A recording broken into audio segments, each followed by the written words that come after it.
Ellsworth and Emery Kolb were originally from Pittsburgh, Pennsylvania.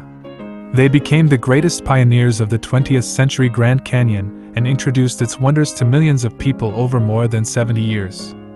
In 1900, at the age of 24, Ellsworth went west to see the world. He had plans to sail to China but went to view the Grand Canyon first, and then didn't want to leave.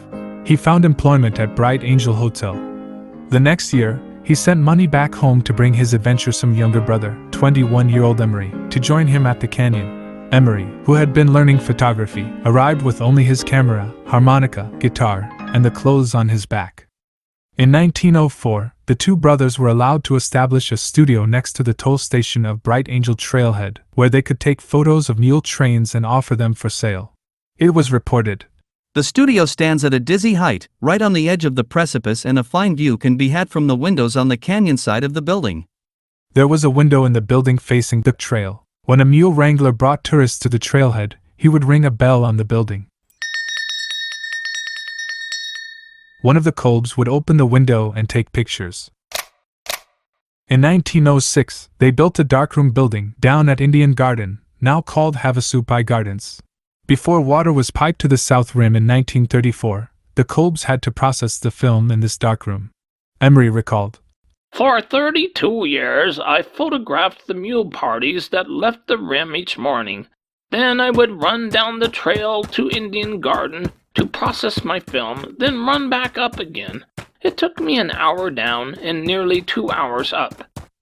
In late 1911 and early 1912, the Kolb brothers made history by boating the river through Grand Canyon. They went into the moving picture business to record their adventure and showed the movie during lectures across the country, and later published a book about their journey. Unfortunately, a rift developed between the two brothers during 1914. They decided it was time for them to go separate ways and flipped a coin to see who would stick with the Grand Canyon business. Emery won that flip. In 1915, Emery made extensive improvements to the Kolb studio, adding an auditorium and additional lab and darkroom space. Both took part in many adventures over the years. Starting in the 1930s, both settled down more, Ellsworth mostly in California, and Emery at the Grand Canyon, where he showed his movies, gave local lectures, and put on social events. In 1960, at the age of 83, Ellsworth died in Los Angeles. He was buried in the Grand Canyon Pioneer Cemetery. In 1975, at the age of 95, Emery said, "We started showing our pictures in the studio April 15, 1915. So far as we can learn, it's the longest one-stand show in the world."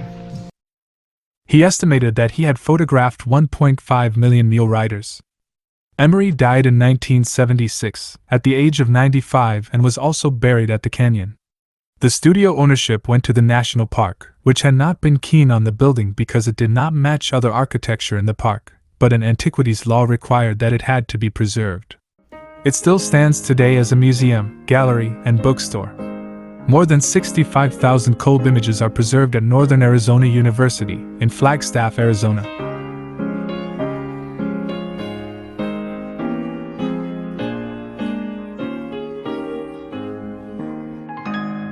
This video was created by the Grand Canyon Historical Society. Visit us and become a member at grandcanyonhistory.org. Also subscribe to our Grand Canyon History YouTube channel to receive more videos.